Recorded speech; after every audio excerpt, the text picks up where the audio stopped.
see some family, but it is always great to be back home too. So I trust that Phil did a great job last week, and I'm sure he was as blessed being here as you all were blessed by him being here as well. So we're continuing our series, Aha. And the last few weeks we've been going through the story of the prodigal son. It's a story that most of us are familiar with, but we've been trying to dig a little bit deeper than what we would normally do through this series. So we've talked about the idea that we've all left the Father's house for one reason or another. We tend to leave the Father's house, and when we leave the Father's house through whatever reason that we leave and through whatever circumstances we find ourselves in, we end up in the distant country. And then last week, Phil talked to you guys about the idea that the son had a sudden awakening in Luke 15:17. That he finally comes to his senses. He understands what he's done. But for aha to happen, all three ingredients that we've been talking about have to be there. That sudden awakening, but then brutal honesty and immediate action have to follow. So we have to keep digging deeper into the story to find the next ingredient in aha, and to see how the son handles that. Now, for you guys that are in the room this morning, I'm going to ask you a question this morning. And ladies, for our purposes this morning, please allow the guys to answer honestly. Okay? Please. Your wife or your significant other comes to you and says, "Do I look fat in this, or do I look bad in this?" What's your answer? No. Thank you, William.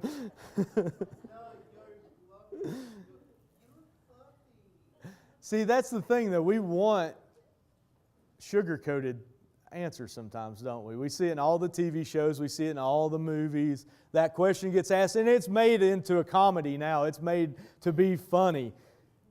Whether it's a TV show, whether it's a comedy, whether it's a drama, that question is almost always in a series or show at some point. But we want things sugar-coated. We want things that are easy to swallow.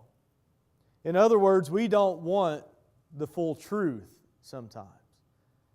Well, I was looking through this again last night and refamiliarizing myself with my outline, the Tom Hanks and Jack Nicholson movie, A Few Good Men. You can't handle the truth popped into my mind. A lot of times we can't, or we don't want to handle the truth. We think it'll be easier to handle if someone beats around the bush or sugarcoats things. And that's what we want others to do for us, and that's what we do for other people. But are we really doing the right thing when we do this? Are we really helping someone out? We've gotten so accustomed to this that we even sugarcoat things for ourselves. We look at that bank account and say, well, it's not that bad. Or I'm not so bad off. I'm better than the next guy. I'm better than so-and-so. Oh, it was just a little white lie. It won't hurt anyone. Yeah, I might be going through the motions of my faith and dating someone that doesn't really believe Scripture. But it's not that bad. I can turn it around anytime I want. You know, we tell ourselves these lies over and over. I don't know what it is.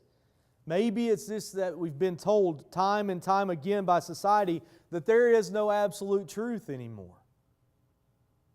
But we seem to have lost the ability to be brutally honest about where we are and what's going on in our lives. But when we aren't honest with ourselves about our circumstances and how things are going, then we can't start making the corrections that we need to make to get out of the circumstances that we're in. We have to have that sudden awakening that Phil talked about last week. That maybe things aren't as good as we thought they would be. And then that has to be followed up by brutal honesty. Now, brutal honesty is not always easy to hear, is it? But sometimes that's exactly what we need. Luke 15:17 through 19 says, when he came to his senses, that's the sudden awakening. When he came to his senses, he said, "How many of my father's hired workers have more than enough food, and here I am dying of hunger. I'll get up, go to my father, and say to him, Father, I have sinned against heaven and in your sight. I'm no longer worthy to be called your son. Make me like one of your hired workers. So the son had that sudden awakening. And if he had stopped there, he wouldn't have gotten over it. He had that sudden awakening, but he doesn't just soak in the feeling and mope in his brokenness. You know, sometimes we become aware of where we're at and we just, oh, poor is me, instead of doing something about it. When he came to his senses, he said, I want you to notice that, he said, no one else is around in this. He is out in a pig pen by himself. So he's talking to himself. He's being brutally honest with himself. He came to his senses. He didn't stop. He started talking honestly. He honestly assessed the situation. In other words, that brutally honest is the next part of the story. Think of it this way. It's one thing to wake up to the fact that things have gone wrong. It's one thing to wake up to the fact that changes need to happen. Almost anyone can do that. A lot of aha stories, a lot of these stories that we're talking about start. They begin, but they never finish because they stall out at this step. We wake up, but we don't do anything about it. It's when you get winded walking up a flight of stairs or a hill and you realize that you're out of shape, but you don't step on the scale to see how bad it really is. It's when you realize that you hardly know your wife and kids anymore, but you sweep it under the rug because it's all part of being a provider.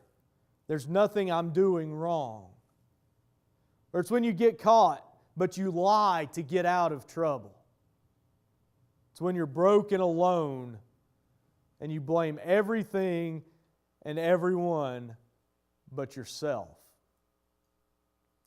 I started sharing some of my aha story a couple of weeks ago, and I was dating this girl when I was in Bible college. She was from the church that I was working as a part-time youth minister at, and we had started talking, started dating a little bit, and she came to youth group one night, and I was teaching on the passage that says, do not be unequally yoked.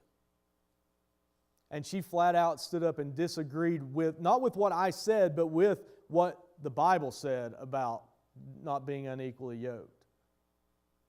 And I brushed it under the rug at the time. Now I'll get back to that story here in a few minutes, but it's when you see something wrong, but oh, it's okay, we can do something else. We can live with that. So many potential aha stories stall at a sudden awakening because brutal honesty is so difficult. Sometimes it hurts to be brutally honest. But no one ever said that aha was easy. If we look closely at the story of the prodigal son, there are three different things in this story that require brutal honesty. And whether or not this is one of God's great aha moments and stories hinges on the presence of the second ingredient of aha. So the son is honest about three different things in this story. The first is he's honest about his circumstances. He's honest about his circumstances. Verse 17, he's honest about his circumstances. He doesn't just realize that he's in a bad place. He's brutally honest about it. He realizes, I'm in a pig pen. This is not temporary. This is not a work in progress. I'm not just crashing with friends. I have put myself in a pig pen, and it's all my own doing. He's in a stinky, dirty pig pen, but he's brutally honest about the fact that it was his choice to leave the Father's house that brought him here. So he's honest about that. When we find ourselves in the distant country, when we find ourselves in the pig pen, it tends to be much easier for others to see it well before we do. Think about that. Others can see our situation a lot of times well before we do. The same is true in the opposite way. It's pretty easy to see when other people have wandered off to the distant country, isn't it? though it can be hard for them to admit it themselves. That's part of what makes this part of AHA so difficult. In our minds, it's not been one giant step of rebellion that has caused us or led us to where we are. It's been slowly unfolding process, a bunch of mini or small choices during which we took small steps which eventually led us to where we are now. And often, when you're in the pig pen, you might regret the pig pen, you might regret where you are, but you don't necessarily regret the steps that led you there. That's why it's so hard to be brutally honest about your circumstances sometimes. They've almost taken you by surprise. But a brutal honesty about your circumstances in the distant country means admitting that you are, in fact, in a pig pen, and that it's dirty and uncomfortable, and it's not at all what you thought it would be. The second thing that he's brutally honest about in this situation is he's brutally honest about what brought him there. We have to be brutally honest about what brought you here. The next piece of that brutal honesty we see in the text is what the son says in verse 18. I will set out and go back to my father and say to him, Father, I have sinned against heaven and against you. There's no blame shifting.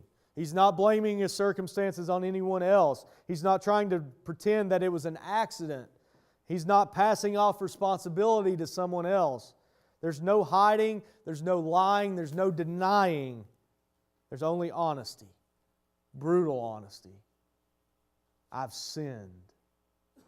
I think sometimes we try to sugarcoat our sin too. Oh, I messed up or I made a mistake. I sinned. If we don't get to that honesty, sometimes it's hard. When we find ourselves in the pig pen and we're honest about the bleakness of our circumstances, the natural thing for us to do is to begin to try to shed some of that blame. We don't want to be responsible. I don't know how many of you have played the card game Mafia. It's not one of my favorite. I actually don't like it at all, but it fits this story perfectly. In the game, several people are playing and you hand out a card from a deck of playing cards. And everyone gets a different card, and that card assigns you a role in the game. Nobody else knows what your role is. So the people who get the card that designates them as the mafia members have to try to secretly and silently kill off all the rest of the people in the game. And after each round of the game, there's a session of accusation and defense. So no one knows who the mafia is, but they try to guess and accuse them to bring their identity to light. So the mafia, though, has to do anything and everything that they can in their power to convince the rest of the players that they're not the mafia. The whole game is based around the mafia.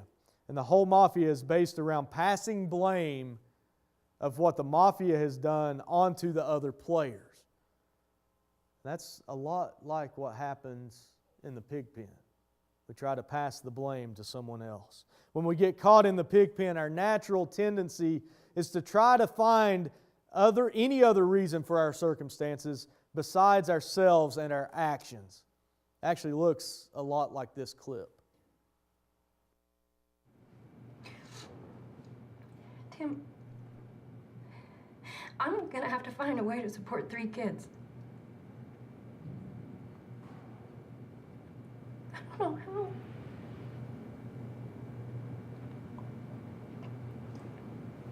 Tim, why? Why? Why? Why? For you. I'm going to prison because you had to have a new house. Tim, I never... Nothing was ever good enough for you, Emily. You always wanted more, bigger, fancier, and I'm the one that had to figure out how to pay for it. Well, I'm going to pay for it. I'm done. I want to go back to my cell. Start getting used to my new home.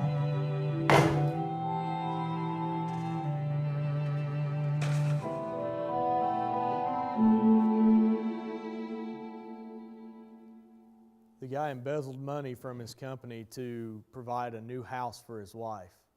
Yet he blames her because she wanted the new house. Maybe it's not that. Maybe it's not something like that, but maybe it's the parents who were too controlling, and that's why you rebelled. Or maybe a husband who was too absent, so you had an affair. Or a wife who was too picky. Or friends who didn't accept me the way that I was. But the truth about what led to the pig pen is this: I have sinned. If you can't get to that kind of brutal honesty, then aha won't happen. Finally, we see honest about the consequences. There's another element of honesty in the son's statement to himself in verse 19. I'm no longer worthy to be called your son. Make me like one of your hired men. See, the son knows that he hasn't just hurt himself. He's hurt his father. He's hurt his brother as well. Our sin is never private. It's never personal. It always hurts more people than just you. And while God forgives the guilt of our sin and the eternal punishment that we deserve, that doesn't mean that there are no earthly consequences for our sin. The son knows that what he will face if he returns home is a jealous and angry brother. He knows that he will face an offended and wounded father. He knows that he will face bitter neighbors who know exactly what he did. But when you've had a sudden awakening in the distant country, you'd rather face those consequences than the consequences you're currently facing, the pig pen. Again, I started telling my aha story a couple of weeks ago. And when I got to the brutal honesty part, here's what it looked like for me.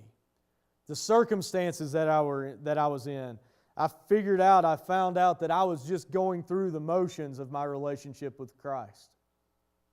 I cared more about hanging out than studying. I was dating someone who blatantly disputed a passage that I was teaching from in front of the teens that I was teaching. In other words, I wasn't living a life committed to God. How? How did I get to that point?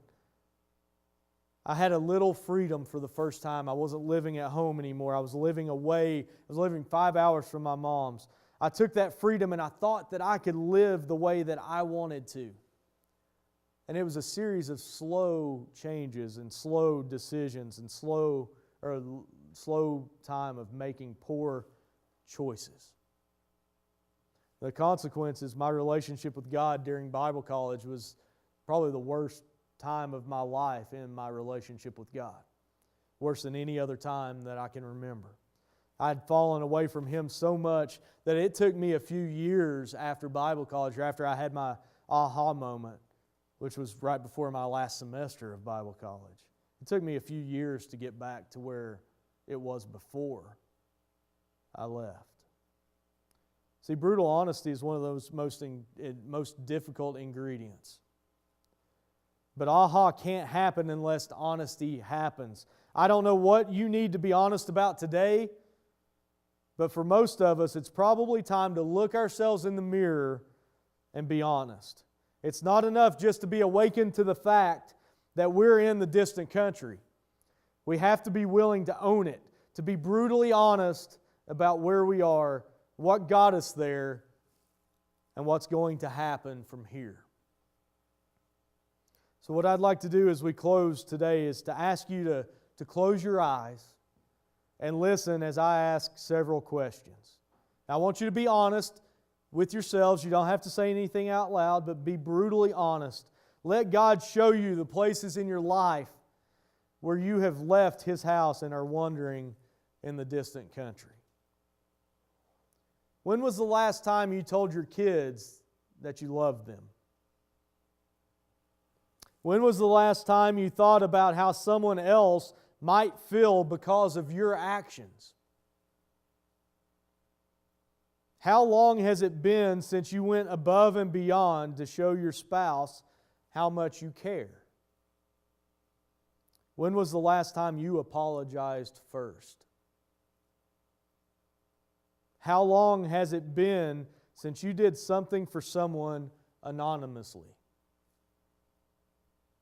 When was the last time you gave more than a tithe in a given month toward kingdom work? In the past week, how have you spent your money like Jesus would have? Who is someone you know who needs help financially that you can help?